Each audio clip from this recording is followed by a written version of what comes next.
Hi folks, welcome back to my little shop. I wanted to do a quick video comparing the two combi heads from Whitehill Tools.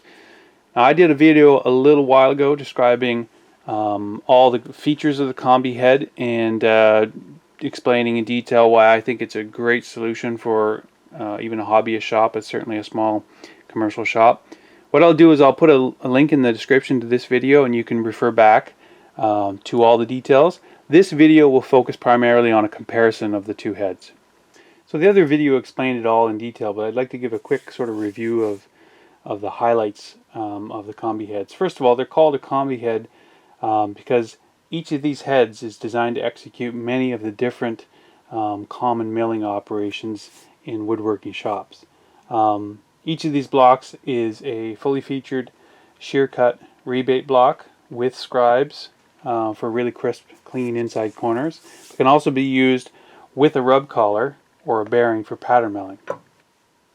Each of these blocks is also a limiter head with an unlimited number of profile options within the capacity of the block and the knives in it. Each of these can also be used with the appropriate spindle to mill the cheeks and shoulders of tenons, including scribe profiles if desired, and you can check out that other video for more details on that.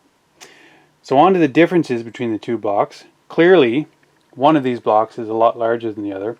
This one's 125 millimeters in diameter, and with knives installed, it's up to a maximum of 175 millimeters. This is 96 millimeters, and with knives installed is up to 130 millimeters. This is also 50 millimeters high, where this one is 40 millimeters high. So the positive aspects of the larger block, of course, is that many people feel that all other things remaining equal, the larger diameter block gives you a higher quality of finish. But the negative aspect, of course, is this is a much heavier block and requires a much more serious machine to run it. So you just have to make the assessment of whether or not your machine has the heft to run it. So another major difference, of course, this block accepts the thicker 6mm cutter knives that permit a much greater projection from the block, so you end up with the ability for more complicated profiles. You just have more overall profiling options for the block.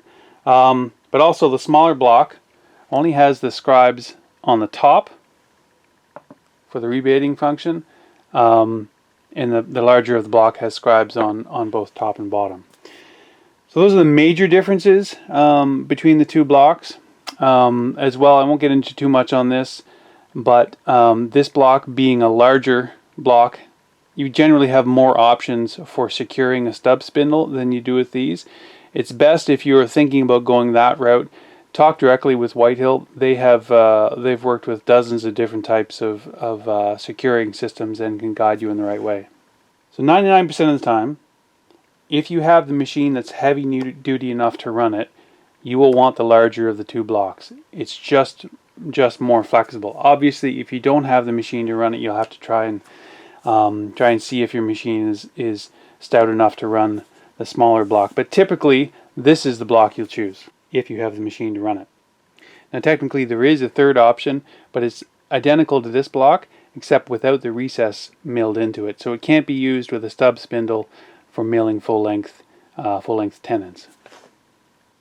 So both of these heads use the standard 24mm pin spacing, but I did want to point out that these little knives here that are very popular, especially in North America, they won't work properly in this larger head, but any of the profiles available on these small knives are also available in knife stock that is appropriate for that head. So I hope this little video helped you out. I know there are a number of people asking about the differences between the two heads and which one would be appropriate, so I hope this helped. If it did, please give me a thumbs up in the video. Feel free to ask any questions you might have. Thank you.